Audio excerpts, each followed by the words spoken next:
ప్రతి ఇల్లు ఆనందంగా ఉండాలి అని అనుకుంటూ మనం లలితా సహస్రం మొదలు పెట్టాలి. ఎందుకంటే ప్రతి ఇల్లు, ప్రతి ఊరు, ప్రతి దేశం, ప్రతి ప్రపంచం, అంతేకాకుండా ఈ భువనాలన్నీ ఆనందంగా ఉండాలి అంటే ఫస్ట్ ఆనందం ఎక్కడి నుంచి మొదలవ్వాలి అంటే నేను అన్న ప్రదేశం నుంచి మొదలవ్వాలట.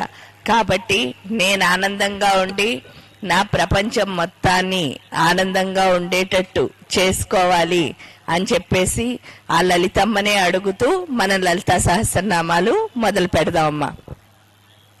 అందరూ మూలాధార చక్రం దగ్గర చేయి పెట్టుకోండి.